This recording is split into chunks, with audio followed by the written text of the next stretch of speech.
What if I told you there's a single plant growing in British gardens right now that could land you with 14 years in prison? While you're carefully tending your allotment and planning your next greenhouse project, there are 20 crops, some that look completely innocent, that are absolutely banned from your back garden. Some will shock you. Let's start with the obvious one that's not so obvious. Cannabis is completely illegal to grow in Britain under the Misuse of Drugs Act, and this is one law that's actively enforced with no grey areas whatsoever. You cannot grow it for personal use, you cannot grow it as hemp, you cannot grow it medicinally without an extremely rare Home Office licence, and you cannot grow it just for the seeds. Every single cannabis plant in your greenhouse or garden is a criminal offence, and people are prosecuted for it regularly across the country.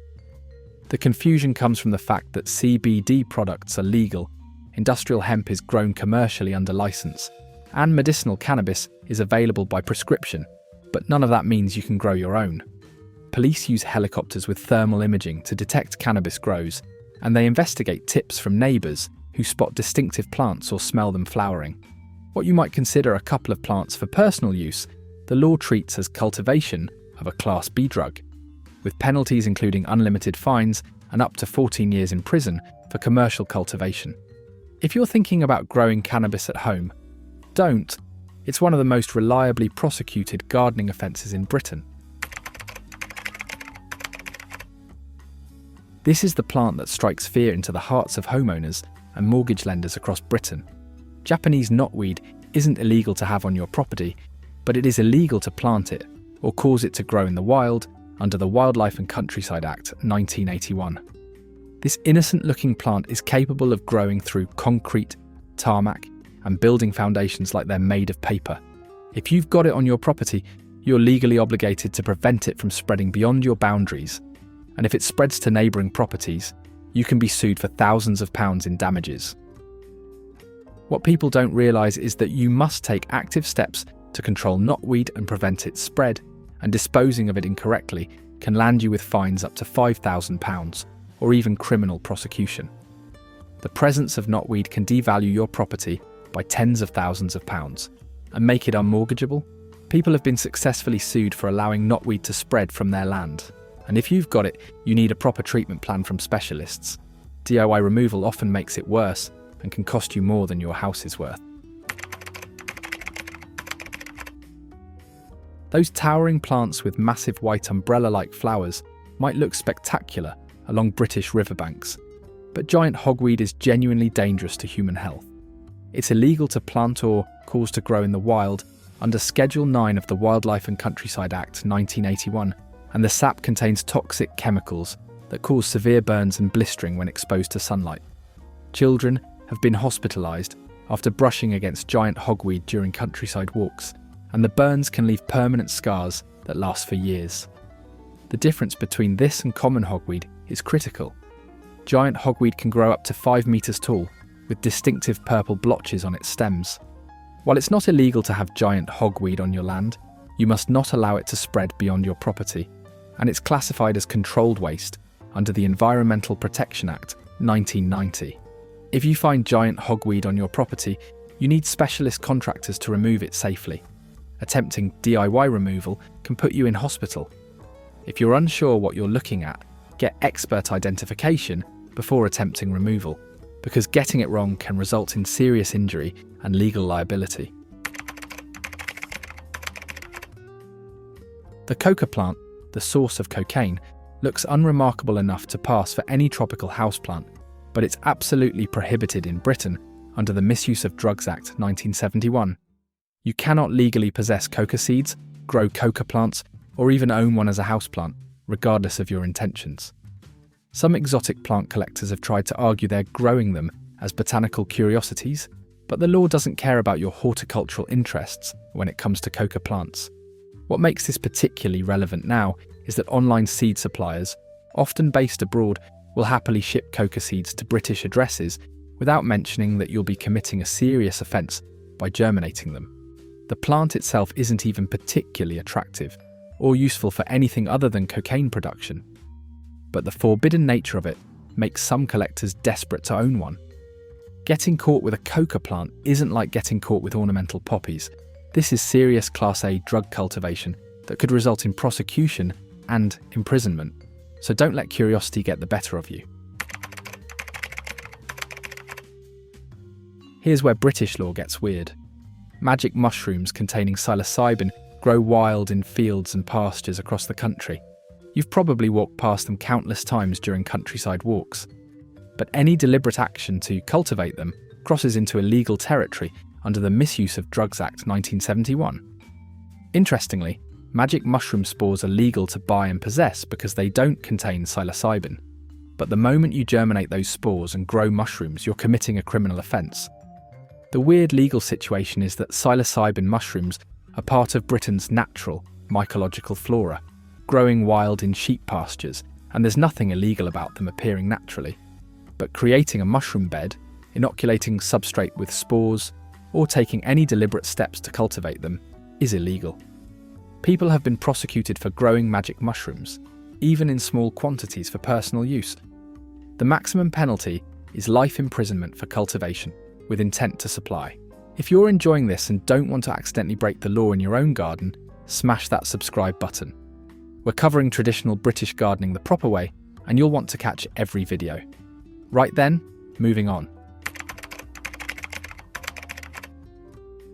Those tall plants with pink hooded flowers might look pretty along riverbanks, but Himalayan balsam is illegal to plant in the wild under Schedule 9 of the Wildlife and Countryside Act, 1981.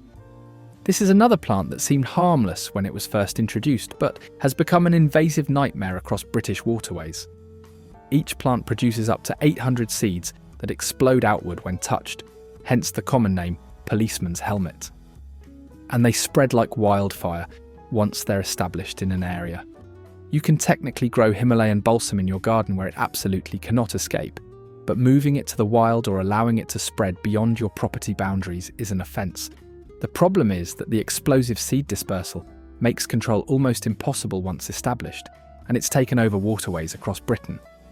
What seemed like a harmless, ornamental plant has become such a problem that volunteer groups spend entire weekends pulling it up before it seeds. If you've got it in your garden near any water or wild areas, you need to remove every single plant before it flowers, or you'll be fighting it forever and potentially breaking the law. This innocent-looking floating fern was sold as the perfect pond plant for years, until gardeners realised it was basically indestructible and could take over entire water systems within weeks. Water fern is banned from being planted or caused to grow under the Wildlife and Countryside Act because it's a destructive, aquatic invasive species. This seemingly harmless floating fern forms dense mats across ponds, lakes and waterways, blocking out light and killing everything underneath by creating oxygen-depleted dead zones. It was sold as a pond plant for years before gardeners realised it was basically indestructible and could take over entire water systems within weeks. If you've got water fern in your pond, you're legally required to control it and prevent it from spreading to natural waterways, and disposal is equally tricky. The problem is that even tiny fragments can regenerate into full plants, and it spreads incredibly quickly in British conditions. What starts as a small floating plant becomes a suffocating blanket that turns your pond into a stagnant, lifeless mess. Those round, lily pad-like leaves might look attractive floating in your garden pond, but floating pennywort is completely banned under Schedule 9 of the Wildlife and Countryside Act. It's become one of Britain's most problematic, invasive aquatic species. And once you see what it can do, you'll understand why. This plant grows at terrifying speed, up to 20 centimetres per day, and can double its mass in less than a week during growing season. It's clogging British waterways, preventing navigation, causing flooding, and destroying native ecosystems wherever it establishes. The Environment Agency spends over £1 million annually trying to control it. You cannot legally grow floating pennywort, sell it, or allow it to spread from your property. And if you find it in your pond, you must take immediate steps to eradicate it completely. The plant fragments easily, and every tiny piece can grow into a new infestation, which is why it's spread so aggressively across British waterways since its introduction. Parachute plant, also called New Zealand pygmyweed, is banned from sale and cultivation because it's yet another aquatic invasive that's destroying British pond ecosystems. This succulent water plant was sold in aquarium and pond shops for years before anyone realised it was completely unkillable and would take over any water body. It grows in any water depth, tolerates being out of water for extended periods, survives drought conditions, and regenerates from fragments smaller than your fingernail. Once parachute plant establishes in a pond or waterway, it's nearly impossible to remove without draining the entire body of water and treating the substrate with herbicides. It forms dense underwater carpets that crowd out native plants and reduce biodiversity to almost zero. You cannot legally sell it, plant it, or knowingly allow it to grow on your property. And if it's in your pond, you're required to take action under the Wildlife and Countryside Act. This is one of those plants where the cure is almost worse than the disease. Removal often requires specialist contractors and costs thousands of pounds for even modest ponds. American skunk cabbage looks impressive with its massive leaves and dramatic yellow flowers, but it's illegal to plant in the wild under Schedule 9 of the Wildlife and Countryside Act. You can technically grow it in completely contained garden situations where it absolutely cannot escape. But here's the problem. It rarely stays contained. This massive-leaved plant was popular in bog gardens and alongside ornamental ponds, but it's become aggressively invasive in wet British woodlands and marshes where it's escaped. Each plant produces thousands of seeds that spread through water, and it's crowding out native plants in sensitive habitats across the country. You're not committing an offence by having one in your contained garden, but you absolutely cannot plant it in natural areas, and you're supposed to prevent it from spreading to the wild through seed dispersal. Those massive leaves might look impressive in a bog garden, but if you're near wetlands or waterways, you should seriously consider removing it before it escapes and becomes someone else's legal problem. If you're finding this useful and want to stay on the right side of the law with your gardening, hit that subscribe button now. We've got loads more essential British gardening advice coming your way. Right, let's continue with the plants you need to watch out for. This might shock people because it's everywhere in Britain. The common purple rhododendron that's naturalised across the country and grows in virtually every park and woodland. But it's actually a highly invasive, non-native species that's illegal to plant in the wild under the Wildlife and Countryside Act. It's particularly devastating in Scotland and Wales, where it's taken over huge areas of moorland and woodland, creating impenetrable thickets that prevent any other plants from growing. You can grow Rhododendron ponticum in your garden without breaking the law, but you absolutely cannot deliberately plant it in natural areas. It produces millions of seeds annually, spreads aggressively, and creates dense shade that completely prevents native plants from regenerating underneath. The problem is so severe that conservation organisations spend millions on rhododendron clearance programmes every year. What seems like a lovely flowering shrub is now recognised as one of Britain's worst invasive species. This glossy-leaved evergreen shrub looks unremarkable enough to pass for any ordinary houseplant, but cat contains cathinone, a stimulant drug, and it became completely illegal to grow in Britain when it was classified under the Misuse of Drugs Act in 2014. This plant is culturally important in East Africa and Yemen, where chewing the fresh leaves is traditional, but in Britain both the plant and the leaves are Class C controlled substances. You cannot legally possess cat seeds, grow cat plants, or have any part of the plant on your property. What makes cat relevant to British gardeners is that it's occasionally offered for sale online as an exotic houseplant, particularly from overseas suppliers who don't mention that importing it is illegal under British law. It looks unremarkable, just a glossy-leaved evergreen shrub, but getting caught with one could result in prosecution under drugs legislation. This isn't the cooking sage in your herb garden. This is a specific Mexican species containing the hallucinogen salvinorin A that became illegal to produce, supply or import for human consumption in Britain under the Psychoactive Substances Act 2016. While personal possession isn't explicitly criminalised, producing or growing it with intent to supply is now an offence. The confusion comes from the fact that dozens of salvia species are completely legal garden plants, and the banned species looks fairly unremarkable. Growing Salvia divinorum, even as a botanical curiosity, could be interpreted as production under the Psychoactive Substances Act. If you're collecting unusual salvia species, make absolutely certain you're not accidentally cultivating the one species that's controlled. Check the botanical name carefully before buying anything labelled salvia from unusual sources. Here's where it gets complicated.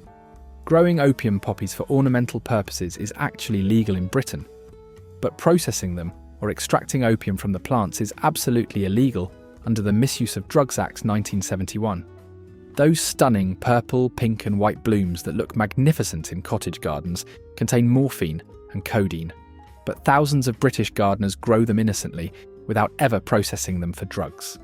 The legal line is this: having opium poppies growing ornamentally in your flower border is fine, but the moment you start scoring the seed pods, collecting latex, or doing anything that could be interpreted as opium production, you're committing a serious criminal offence. In practice, prosecution is extremely rare for people growing them as garden flowers, but technically, the law is murky enough that you're in a grey area. The confusion exists because everyone turns a blind eye to ornamental cultivation, but if police suspected you were deliberately growing them for opium extraction, prosecution would follow. This small, spineless cactus looks innocent enough, but peyote contains the hallucinogen mescaline and is illegal to cultivate in Britain under the Misuse of Drugs Act.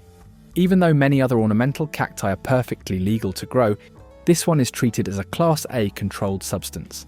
You cannot legally possess peyote seeds or plants, and being caught with them is treated as possession of Class A drugs. The problem for cactus collectors is that peyote occasionally appears in collections or is sold online without clear labelling about its legal status in Britain. It's a slow-growing, unremarkable-looking cactus that takes years to mature, which is why some collectors convince themselves that having one or two isn't a serious matter. But the law doesn't distinguish between one plant and 100. Cultivating any peyote is illegal under the Misuse of Drugs Act, and it's not worth the risk of prosecution. Before we get to the next plant, do us a favour and subscribe to the channel. You don't want to miss our upcoming videos on what you can legally grow that actually makes you money. Now back to the plants that could land you in trouble. The plants used to make ayahuasca, particularly Banisteriopsis carpi vine and Psychotria viridis known as chacruna, occupy a legal grey area in Britain, but growing them with intent to produce the hallucinogenic brew is illegal under the Misuse of Drugs Act. The plants themselves aren't explicitly banned as species, but DMT, the active compound in Psychotria viridis, is a Class A drug, and preparing or possessing ayahuasca is treated as possessing a controlled substance. Some exotic plant collectors grow these as botanical specimens and argue they're not breaking any law by simply cultivating the plants without processing them. But if there's any evidence you're preparing them for consumption, you're committing a serious offence. The rise of interest in ayahuasca for spiritual and therapeutic purposes has led to more people trying to grow the component plants, but British law doesn't recognise religious or personal development as valid reasons for possessing or producing drugs. This delicate-looking floating fern might seem harmless, but giant salvinia is banned across the United States because it's one of the world's worst aquatic weeds. It doubles its biomass every few days and can completely cover water surfaces, blocking sunlight and killing everything underneath. The plant has no natural predators in Britain and can turn lakes and rivers into biological deserts. Even possessing giant salvinia can result in significant fines.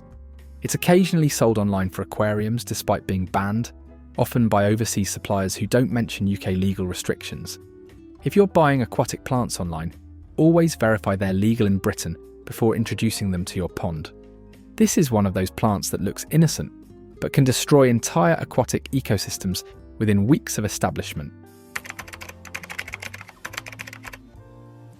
Those beautiful purple flowers and thick, spongy leaves made water hyacinth seem like the perfect ornamental for garden ponds. It was marketed as an attractive, fast-growing plant that would provide natural filtration and lovely blooms. What could go wrong? Everything, as it turned out. Water hyacinth is banned in most states because it's one of the world's fastest growing plants, doubling its population every 2 weeks, and can completely clog waterways, blocking boat traffic and killing fish by depleting oxygen levels. The plant has caused millions in damage to water systems and fisheries. Even possessing water hyacinth can result in significant fines.